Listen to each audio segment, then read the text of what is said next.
இந்தியால ஏன் இந்த எஸ்டின் ஃபைல்ஸ் அதிகமா பேசப்பட்டு வருதுன்னு தெரியுமா? அதுக்கான காரணம் இந்திய பிரதமர் மோடியோட பேரும் அந்த ஃபைல்ஸ்ல அடிபடுறதா பேச்சு வந்திருக்கு. இதுல முக்கியமான விஷயம் என்னன்னா, இந்த ஃபைல்ஸ் கூட இவர் நேரடியா தொடர்புல இருந்தாருன்னு எந்த விதமான ஆதாரமும் இல்ல. இந்த உலகத்துல எந்த ஒரு விஷயம் நடந்தாலும் அந்த விஷயத்துக்கு சம்பந்தப்பட்ட நபர்கள் எல்லாருமே இருப்பாங்க. உதாரணத்துக்கு ஒரு விஷயம் நடக்குதுன்னா அதுல நல்லவங்களும் இருப்பாங்க, கெட்டவங்களும் இருப்பாங்க. அது மாதிரிதான் இதுல நிறைய பேர் இன்வால்வ் ஆயிருக்காங்க. ஒரு நபரோட பேர் இந்த ஃபைல்ஸ்ல வந்திருக்கு அப்படிங்கிறதுக்காக அவரை நம்ம குற்றவாளின்னு எடுத்துக்க முடியாது. கடந்த ஒரு வாரமா உலகத்துல இருக்க எல்லா பெரிய மீடியாக்களும், இந்தியாவில் இருக்க பெரிய மீடியாக்களும் இந்த ஃபைல்ஸ் பத்தி பேசிட்டு இருக்காங்க. மொத்தமா இந்த எஸ்டின் ஃபைல்ஸ்ல 60 லட்சம் பக்கங்கள் இருக்கிறதா சொல்லப்படுது. அதுல இப்போ 30 லட்சம் பக்கங்கள் வெளியிடப்பட்டிருக்கு. இந்த ஃபைல்ஸ்ல அப்படி என்னதான் இருக்கு? ஜெஃப்ரி எப்ஸ்டீன்ஸ் கூட யாரெல்லாம் பழக்கத்துல இருந்தாங்க, யாரெல்லாம் அவர் கூட பிசினஸ் பண்ணாங்க, யாரெல்லாம் அவர் கூட ஃபிளைட்ல போனாங்க, இந்த மாதிரி எல்லா விஷயங்களும் ப்ராப்பரா டாக்குமெண்ட் பண்ணப்பட்டிருக்கு. இந்த ஃபைல்ஸ்ல இந்திய பிரதமரோட பேரு வந்தனாலதான் இன்னைக்கு இந்தியால இந்த அளவுக்கு பெருசா பேசப்படுது. பேர் வந்தனாலே ஒருத்தவங்க நம்ம குற்றவாளின்னு அவ்வளவு ஈஸியா ஜட்ஜ்மெண்ட் பண்ணிட முடியாது. இதுக்காக இந்திய அரசும் ப்ராப்பரான விளக்கம் கொடுத்திருக்காங்க. அதனாலதான் இதுல எது தகவல், எது உண்மை, எது வியூகம், எது தவறான செய்தின்னு எல்லாத்தையும் ப்ராப்பரா புரிஞ்சுக்கணும். இந்த எப்ஸ்டீன் ஃபைல்ஸ்ல எல்லாமே திட்டமிட்டபடி எல்லாமே ப்ராப்பரா டாக்குமெண்ட் பண்ணப்பட்டிருக்கு. யார் எந்த விமானத்துல டிராவல் பண்ணாங்க, ஃபிளைட் லோகோ, பணம் எவ்வளவு பரிமாறப்பட்டு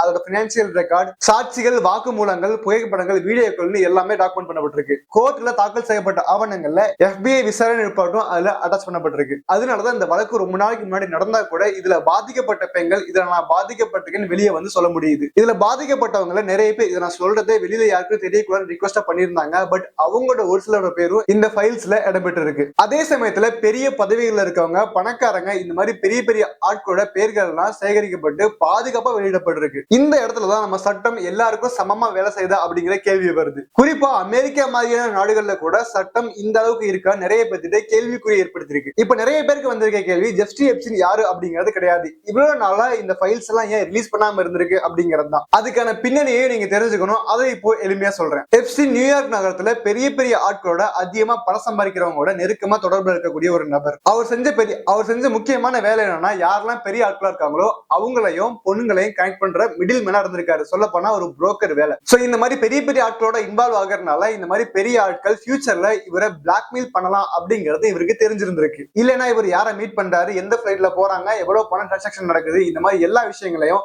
ப்ராப்பரா டாக்குமெண்ட் பண்ணணும். அந்த காலத்துல சோசியல் மீடியா இல்லாத காலம் 1980, 1990, 2000 ஆரம்பத்துல சோசியல் மீடியா அவ்வளவு ஃபாஸ்டா செயல்படல. அந்த டைம்ல இந்த மாதிரி ஆவணங்களை பதிவு பண்றதுனால அவங்க கிட்ட இருந்து பாதுகாப்பா இருக்கிறதுக்கு உதவியா இருக்கும் ஒரு நபருக்கு. உண்மையாவே இந்த வழக்குல முதல் புகார் 2005ல கொடுக்கப்பட்டது. அப்போ 14 வயசு பெண்ணோட ஒரு பெற்றோர் அந்த பொண்ணுக்கு நடந்த அநியாயத்தை போலீஸ்ட புகாரா கொடுத்தாங்க. அதுக்கப்புறம் தான் அதிகாரப்பூர்வ விசாரணை தொடங்குச்சு. இந்த எப்ஸ்டீன் எப்படி வேலை செஞ்சாருன்னா, அமெரிக்கால இருக்கக்கூடிய நகரங்கள்ல பெண்கள் இருப்பாங்கல்ல, அந்த மாதிரி இடத்துக்கு போயிட்டு அங்க இருக்க பெண்கள் எல்லாம் இங்க கூட்டிட்டு வந்து பெரிய பணக்காரங்களோட கனெக்ட் பண்ணிருக்காரு. முதல்ல இவர் பண்றது தன்னோட பணம், செல்வாக்கு இதெல்லாம் காட்டி அந்த பொண்ணுங்க கிட்ட நம்பகத்தன்மையை அதிகப்படுத்துறாரு. இதுல சில நேரங்கள்ல பெற்றோர்களுக்கு தெரிஞ்சும், சில நேரங்கள்ல பெற்றோர்களுக்கு தெரியாமையும். இதெல்லாம் நியூயார்க் நகரத்துல ஒரு சின்ன இடத்துல ஆரம்பிச்சு அதுக்கப்புறமா சுமார் 7 to 8 மில்லியன் டாலர் செலவு பண்ணி ஒரு தனி பிரைவேட் ஐலாண்ட் வாங்குறாரு. அந்த தீவுல ஒரு பெரிய பில்டிங் கட்டாரு. அங்க விமான சேவை இருக்குது, கீழே பேஸ்மெண்ட்டும் இருக்கு. அந்த இடத்துக்கு உலகத்துல இருக்கக்கூடிய பெரிய பெரிய ஆட்கள் கூட வரதா சொல்லப்படுது.